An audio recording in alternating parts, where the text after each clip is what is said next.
अस्सलाम वालेकुम friends, welcome back to top smarties drama serial Muhafiz, जिसकी आने वाली एपिसोड में हम देखेंगे कि जवार जब काम पर नहीं पहुंचता तो सबको टेंशन हो जाती है कि आखिर जवार क्यों नहीं आया। और पारस, उसे तो कहीं जाना होता है और उसे जवार पर बेहद गुस्सा आ रहा है। और बाप ने भी कह दिया कि जवार के अलावा तुम्हें किसी के साथ जाने की परमिशन है ही नहीं। यहाँ पर बाप को पता चल जाता है कि आखिर जवार क्यों नहीं आया। सिकंदर से कहा कि जल्द से जल्द पता लगाओ, जवार तो इस शहर में नया है, वो किसी को भी नहीं जानता और जवार पर ये अटैक किसने करवाया, मुझे इस बात की पूरी रिपोर्ट चाहिए। और अब इस बात का पता पारस को भी चल जाता है कि जवार क्यों नहीं आया। पारस तो बेहद परेशान हो जाती है और बाप के पास जाती है, जबकि बाप ये बात पहले से ही जानता होता है। तो बस पारस बाप से कहती है कि मुझे जवार से मिलने के लिए जाना है, ये सब उसके साथ जो भी हुआ ये सब मेरी वजह से हुआ और मैं नहीं चाहती कि किसी की ज़िंदगी मेरी वजह से ख़तरे में डले। बाप ने कहा कि तुम्हें परेशान होने की ज़रूरत नहीं, जवार को कुछ भी नहीं होगा, तुम जाओ और रूम में रेस्ट करो। जबकि पारस ने ज़िद की कि मुझे जवार से मिलने ही जाना है, तो बाप ने भी परमिशन दे दी। अब पारस जवार से मिलने आ जाती है। पारस ऊपर से जितनी भी सख्त सही, दिल तो पारस का नरम ही है। जवार से कह देती है। सबसे पहली बात, रेशम तो पारस को देखकर घबरा ही जाती है। उसे जाने क्यों लग रहा है कि जवार अब उसका नहीं रहेगा और इसी मैडम का होकर रह जाएगा।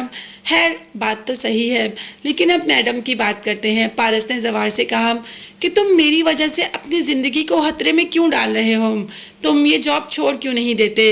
यहाँ पर जवार की बहन और रेशम को इस बात का आइडिया हो जाता है कि पारस इस लड़की की ही जॉब करता है, इसी के घर में इसी का काम करता है। अब तो रेशम को भी ये जॉब बिल्कुल भी नागवार गुजर रही है। अभी तो रेशम ने जवार से बात नहीं की ये बात छोड़ने की, ये जॉब छोड़ने की, मगर आगे जाकर रेशम बात करेगी ज़रूर।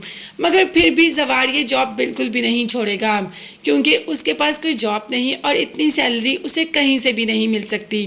तो ये जॉब करना उसकी मजबूरी है, क्योंकि उसे अपने बाप का इलाज करवाना है। अब यहाँ पर पुप्पो को भी मौका मिल गया, क्योंकि बाप बहुत परेशान है पारस की वजह से। तो पुप्पो ने कहा कि इसकी शादी कर दें ताकि अगले घर में हो तो आपको कुछ जहनी सुकून हो जाए।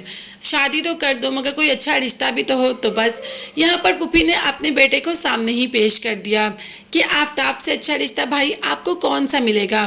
घर का पला बच्चा है, आपकी आंखों के सामने पलने वाला बच्चा, और आपको क्या चाहिए। आज तक behzad ने तो इस बारे में सोचा ही नहीं कि पारस की शादी, वो भी आफ्ताब के साथ। खैर, पुप्पो ने भाई के कानों में डाल दिया और ये भी कहा कि भाभी को भी कोई एतराज़ नहीं था। एक दफ़ा मैंने बातों बातों में बात की थी आफ्ताब और पारस के रिश्ते की, और उन्हें भी खुशी महसूस हो रही थी। आप देखते हैं, जो खुशी भाभी को और behzad को महसूस हो रही थी, वही खुशी पारस को भी महसूस होगी जब उसे ये पता चलेगा कि उसकी शादी आफ्ताब से होने वाली है। खैर, अभी बाप ने कोई माकूल जवाब नहीं दिया, बस ये कह दिया कि पारस जैसे खुश मैं भी वैसे खुश।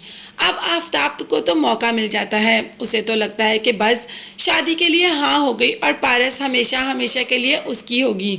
इसीलिए जब बाहर जाता है तो पारस का हाथ पकड़ लेता है।